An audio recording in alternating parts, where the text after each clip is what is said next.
अस्सलाम वालेकुम। हम पढ़ रहे थे कंडीशनल स्टेटमेंट्स और आज हम जो कंडीशनल स्टेटमेंट पढ़ने लगे हैं वो है स्विच स्टेटमेंट। स्विच स्टेटमेंट एक नई कंडीशनल स्टेटमेंट है जो कि हम इफ एल्स और इफ एल्स के बाद पढ़ेंगे। इसके बारे में कुछ बातें हम डिस्कस करेंगे। पहली बात ये है कि स्विच स्टेटमेंट इफ एल्स का एक स्पेशल केस है। कुछ स्पेशल केसेस ऐसे होते हैं जहाँ पे इफ एल्स की जगह पे स्विच स्टेटमेंट यूज करना ज्यादा इजी होता है और ज्यादा ऑप्टिमाइज्ड होता है। सेकंड बात ये है स्विच स्टेटमेंट के बारे में कि जो स्विच स्टेटमेंट है वो उसके अंदर हम सिर्फ इक्वालिटी का कंपैरिजन करते हैं।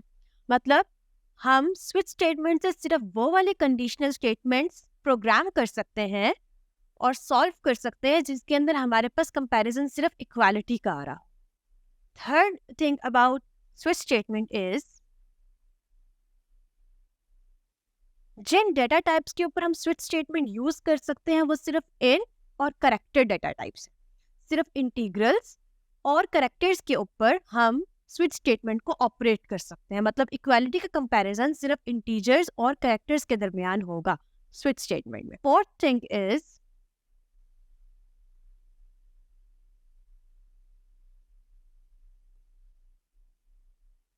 जो ब्रेक का कीवर्ड है ये एक ऑप्शनल कीवर्ड है स्विच स्टेटमेंट में, लेकिन अगर हम इसे हर केस के बाद ना लिखें तो फॉल आउट अकर हो जाता है। ये वाली बात अभी हम एग्जाम्पल से जब समझेंगे तो हमारे सामने बहुत क्लियर हो जाएगी। तो एग्जाम्पल को समझने से पहले हमें ये देखना है कि स्विच स्टेटमेंट का सिंटैक्स क्या होता है। तो लेट्स सी कि स्विच स्टेटमेंट को हम कैसे लिखते हैं जब हम प्रोग्रामिंग कर रहे होते हैं। तो स्विच स्टेटमेंट लिखने के लिए सबसे पहले हमें कीवर्ड स्विच लिखना है और उसके बाद हमारे पास कर्ली ब्रैकेट्स आ जाएंगे जिनके अंदर स्विच स्टेटमेंट पूरी की पूरी होगी। सॉरी, कर्ली ब्रैकेट से पहले हमारे पास एक आर्ग्यूमेंट आएगा, उस आर्ग्यूमेंट के बाद हमारे पास कर्ली ब्रैकेट्स आ जाएंगे। इस आर्ग्यूमेंट के अंदर हमारे पास एक एक्सप्रेशन हो। ये एक्सप्रेशन वो डाटा होगा इंटीजर या कैरेक्टर टाइप का डाटा जिसको हमने इस स्विच स्टेटमेंट के अंदर कंपेयर करना है। और इन कर्ली ब्रैकेट्स के अंदर हमारे पास मल्टीपल केसेस आएंगे और वो लिखने का कैसे तरीका होता है, case is again a keyword और उसके बाद हमारे पास यहाँ पे हमारा केस के कीवर्ड के बाद फिर से कोई इंटीजर टाइप का या कैरेक्टर टाइप का डाटा आ रहा है और ये वो डाटा है जिसके साथ ये डाटा कंपेयर होगा। जो डाटा हम स्विच स्टेटमेंट को पास करेंगे वो उसके अंदर लिखे हुए हर केस के डाटा के साथ कंपेयर होगा और कंपैरिजन कौन सा होगा, सिर्फ और सिर्फ इक्वालिटी का कंपैरिजन होगा यहाँ पे। और कंपेयर होने के बाद या तो गिवन डाटा और data to be compared, expression in option 1 दोनों इक्वल होंगे। अगर ये दोनों इक्वल होंगे तो हमारे पास इस कॉलन के बाद कुछ लाइन ऑफ कोड होगा जो एग्जीक्यूट होगा और उसके बाद हमारे पास एक ऑप्शनल ब्रेक स्टेटमेंट होगी। ऑप्शनल मैं इसको इसलिए कह रही हूँ क्योंकि अगर हम ब्रेक ना भी लिखें तो भी स्विच स्टेटमेंट चलेगी, लेकिन उसके अंदर फॉल आउट अकर होगा। फॉल आउट क्या है ये भी हम कुछ मिनट्स के बाद समझेंगे। तो यहाँ पे हमारे पास एक ब्रेक स्टेटमेंट आ जाएगी। इस तरह हमारा एक केस कंप्लीट हो गया। अब अगर उसके बाद हमारे पास एक और केस हो तो हम फिर से केस का कीवर्ड लिखेंगे और फिर एक डाटा देंगे जो कि हमारा उस केस की ऑप्शन होगी और इसके साथ भी ये एक्सप्रेशन कंपेयर होगी और कंपैरिजन कौन सा होगा, इक्वालिटी का कंपैरिजन होगा। और अगर ये और ऑप्शन 2 गिवन डाटा और ऑप्शन 2 इक्वल हो तो फिर कॉलन के बाद जो कोड होगा वो एग्जीक्यूट हो जाएगा और फिर एक ऑप्शनल ब्रेक स्टेटमेंट है जो इस केस को खत्म कर देगी। उसके बाद हमारे पास as many as we want cases यहाँ पर आ सकते हैं और एंड पे सारे केसेस के बाद हमारे पास एक डिफॉल्ट का कीवर्ड होता है। ये कीवर्ड के बाद जो कोड होता है यहाँ पे जो हम लिखते हैं ये कोड तब एग्जीक्यूट होगा जब ये एक्सप्रेशन जो हमने स्विच को पास किया है किसी भी केस के ऑप्शन के साथ कंपेयर ना हो, मतलब इक्वल ना हो और कोई भी केस एग्जीक्यूट ना हो। तो एट द एंड डिफॉल्ट का केस एग्जीक्यूट हो जाएगा और ये वाला कोड चलेगा और इस तरह से हमारी स्विच स्टेटमेंट खत्म हो जाती है। अब इसमें हम लोगों ने जो पहला पॉइंट पढ़ा था कि it is a special case of if else, तो हम ये देख सकते हैं कि हम यही वाली सारी की सारी बात इफ एल्स में भी लिख सकते हैं। कैसे? हम लोग ये लिख सकते थे कि अगर जो हमारी एक्सप्रेशन है वो ऑप्शन 1 के इक्वल है तो ये करो, अगर हमारी एक्सप्रेशन एल्स इफ, वरना अगर हमारी एक्सप्रेशन ऑप्शन 2 के इक्वल है तो ये करो, एंड सो ऑन। और आखिर में हम एल्स के अंदर एक डिफॉल्ट का कोड भी लिख सकते थे कि अगर कोई भी एक्सप्रेशन ना चले तो एल्स चला दो। तो इस तरह का कोड बिल्कुल इक्विवेलेंट है स्विच स्टेटमेंट के, लेकिन स्विच स्टेटमेंट इसी कोड का एक सिंप्लीफाइड वर्जन है।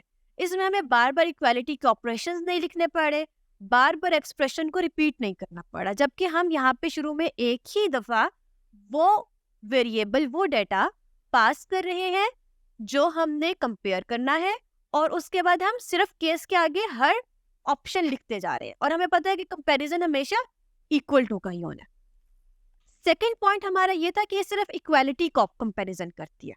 तो हमें ये बात अच्छे तरीके से समझ आ चुकी है कि स्विच के अंदर जो हम एक्सप्रेशन यहाँ पर देंगे उसको हमेशा केस के साथ इक्वालिटी के कंपैरिजन किया जाएगा। मतलब यहाँ पे हमारा जो कंपाइलर है वो चेक करेगा कि एक्सप्रेशन ऑप्शन 1 के इक्वल है या नहीं है, ये कंपैरिजन यहाँ पर होगा। केस 2 में क्या कंपैरिजन होगा कि जो ऑप्शन 2 केस 2 के अंदर दी गई है वो हमारी गिवन एक्सप्रेशन के इक्वल है या नहीं, and so on. Her case में यही कंपैरिजन होता रहेगा, तो इसके अलावा और कोई कंपैरिजन नहीं हो सकता। इसलिए we can only do the comparison of equality in our switch statements. हमारा थर्ड पॉइंट था कि जो स्विच स्टेटमेंट है उसके अंदर सिर्फ इंटीजर और कैरेक्टर की डेटा टाइप्स के ऊपर काम हो सकता है।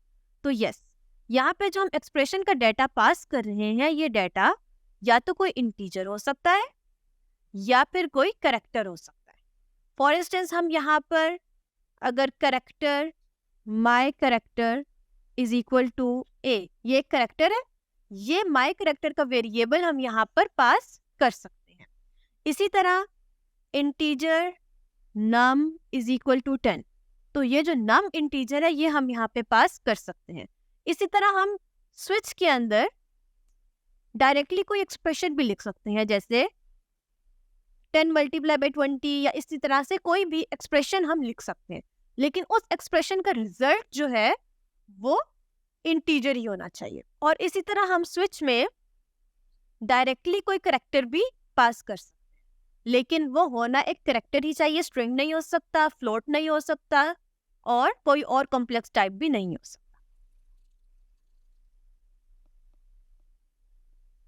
फोर्थ बात जो हमने स्ट्रिंग के स्विच के बारे में पढ़ी है वो है कि उसके अंदर ब्रेक का कीवर्ड ऑप्शनल है।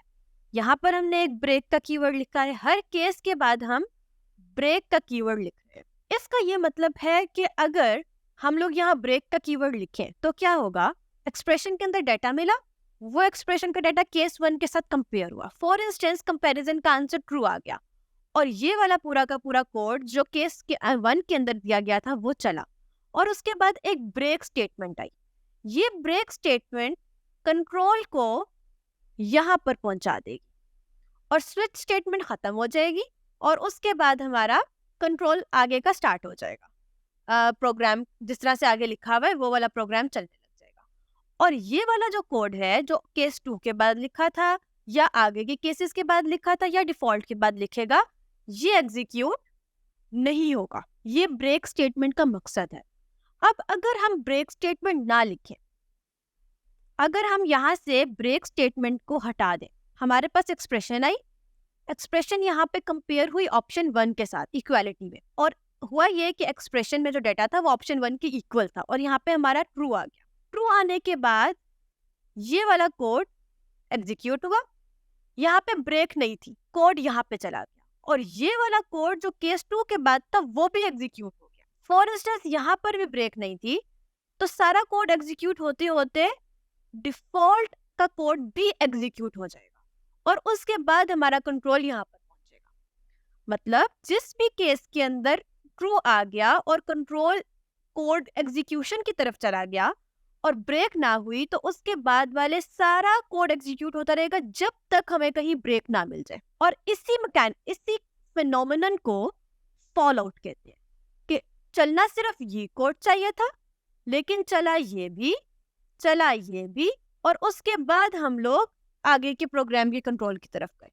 तो दिस फेनोमेनन के ब्रेक ना होने की वजह से एक केस ट्रू होने के बाद बाकी सारे केसेस चल जाएंगे, इज कॉल्ड फॉल आउट। तो यही हमने यहाँ पे कहा था कि अगर हमारी ब्रेक मिसिंग होगी तो फॉल आउट अकर हो जाएगा। इसलिए बेस्ट प्रैक्टिस इज कि हम हर केस के बाद ब्रेक लिखें अनटिल और अनलेस हमारा लॉजिक ही ऐसा हो कि हम चाहते हो कि जब कोई एक केस ट्रू हो तो आगे के सारे केसेस चल जाएं, तब हम ब्रेक नहीं लिखेंगे और हम खुद फॉल आउट कराएंगे। ऑलराइट, अब यही सब कुछ हम लोग एक एग्जाम्पल और फ्लो चार्ट दोनों की मदद से समझते हैं। हमारी रिवीजन भी हो जाएगी और कॉन्सेप्ट और क्लियर भी हो जाएंगे। एग्जाम्पल ये है कि एक हम वेबसाइट बना रहे थे जिसमें हम एमसीक्यूज देते हैं, और उस एमसीक्यूज में हमारे पास एक क्वेश्चन है और उसमें हमारे पास 4 डिफरेंट ऑप्शंस हैं, और यूजर इनमें से किसी एक को सिलेक्ट करेगा और हमने यूजर को बताना है कि उसने ठीक ऑप्शन सिलेक्ट की है या नहीं। अब ये चेक करने के लिए कि कौन सी उसने ठीक ऑप्शन सिलेक्ट की है या नहीं की, हम स्विच स्टेटमेंट को यूज करेंगे और उसको हम एक फ्लो चार्ट की मदद से देखेंगे कि उसका हमारे पास फ्लो कैसे चलेगा। और हम यहाँ एज्यूम कर लेते हैं कि असल में B was करेक्ट, सही। तो अब हमारे पास जो यूजर एंटर करेगा ऑप्शन, उसको हम किस वेरिएबल में स्टोर कर लेंगे। हम यहाँ पे एज्यूम करते हैं कि हमने जो पीछे कोड लिखा उसके अंदर हमने एक करेक्टर इनिशियलाइज कराया, ऑप्ट के नाम से डिक्लेयर कराया, और उसके अंदर हमने स्टोर करा दिया जो यूजर ने एंटर किया है, और यूजर ने जो आंसर सिलेक्ट किया होगा वो ऑप्ट में सेव हो जाएगा, सही। और यही ऑप्ट हमें स्विच को देना चाहिए। तो हमारा जो प्रोग्राम है वो ऊपर से चलता हुआ आ रहा था और एक स्विच स्टेटमेंट आ गया, और उस स्विच स्टेटमेंट को ऑप्ट मिला, यही बात है। ऑप्ट में सेव था कि यूजर ने ए सिलेक्ट किया है, बी, सी या डी, इनमें से कोई एक करेक्टर ऑप्ट में सेव होगा। यहाँ से हमारी स्विच स्टेटमेंट स्टार्ट हुई। इसके बाद हमारा जो ऑप्ट है वो कंपेयर हुआ ए के करेक्टर के साथ, जो कि हमारा क्या था, पहला केस। अगर ए के साथ इक्वल हो ऑप्ट, तो स्विच स्टेटमेंट असल में इक्वालिटी का ऑपरेशन कर रही होती है। तो केस 1 में उसने चेक किया कि क्या हमारा जो ऑप्ट वेरिएबल है वो ए के इक्वल है या नहीं। अगर इक्वल था तो हमने डिस्प्ले कर दिया कि आपका आंसर करेक्ट नहीं था और ब्रेक कर दिया। ब्रेक करने का क्या मतलब है कि हम लोग स्विच स्टेटमेंट के बाहर चले गए, जहां पे स्विच स्टेटमेंट खत्म हो गई थी वहां पे चले गए। अगर ऑप्शन ए के इक्वल नहीं था तो हम अगले केस पर गए। ये अब हमारे पास केस 2 आ गया, और इसके अंदर हमने उसको बी के साथ कंपेयर किया, और अगर वो बी के इक्वल था, अब अगेन स्विच स्टेटमेंट ने इक्वालिटी का कंपैरिजन ही करना है हमेशा, तो यहाँ पे इक्वालिटी का कंपैरिजन ही होगा बी और ऑप्ट के दरमियान। और अगर ये ट्रू हो तो हम कहेंगे कि करेक्ट है, और फिर हम स्विच स्टेटमेंट को खत्म कर देंगे ब्रेक के जरिए। अगर फॉल्स हो तो हम अगले केस के साथ कंपेयर करेंगे। ये हमारा केस 3 आ जाएगा, और यहाँ पे कंपैरिजन सी के साथ होगा। अगर कंपेयर सी के साथ हो जाए तो नॉट करेक्ट, और ब्रेक के जरिए स्विच स्टेटमेंट से बाहर। यहाँ पे हमेशा हमारे पास ब्रेक होगा, अगर ब्रेक नहीं होगा तो फॉल आउट अकर हो जाएगा। उसके बाद हमारे पास आया केस 4, जिसमें हमारा डी के साथ कंपैरिजन हुआ, और अगर ट्रू हुआ तो फिर हमारा सेम नॉट करेक्ट आ जाएगा, और ब्रेक के जरिए स्विच स्टेटमेंट खत्म हो जाएगी। और आखिर में हमारे पास यहाँ पे डिफॉल्ट भी होता है। ये कब होगा, जब आंसर जो ऑप्ट के अंदर सेव था वो ए भी नहीं था, फॉल्स हो गया, बी भी नहीं था, फॉल्स हो गया, सी भी नहीं था, फॉल्स हो गया, डी भी नहीं था, फॉल्स हो गया। तो एंड पे हम लोग इनवैलिड कह देंगे कि आपने जो ऑप्ट में सेव कराया था वो स्विच स्टेटमेंट के अंदर है ही नहीं, कहीं वो इनवैलिड है। तो डिफॉल्ट हमारे पास वो ऑपरेशन है जो तब चलेगा जब कुछ भी ट्रू ना आए, कोई भी कंपैरिजन ट्रू ना दे, और उसके बाद अगला प्रोग्राम चलने लग जाएगा। और ये हमारी स्विच स्टेटमेंट के बाहर की जगह है, जहाँ पे हम ब्रेक स्टेटमेंट के जरिए हर केस के अंदर भी आ रहे हैं। तो इस तरीके से हमारा स्विच स्टेटमेंट एक प्रॉब्लम को सॉल्व करने के लिए फ्लो बनाती है प्रोग्राम। अब इसी चीज को हम एक प्रैक्टिकल एग्जाम्पल के साथ, कोडिंग की एग्जाम्पल के साथ समझेंगे नेक्स्ट वीडियो में। तक के लिए बाय।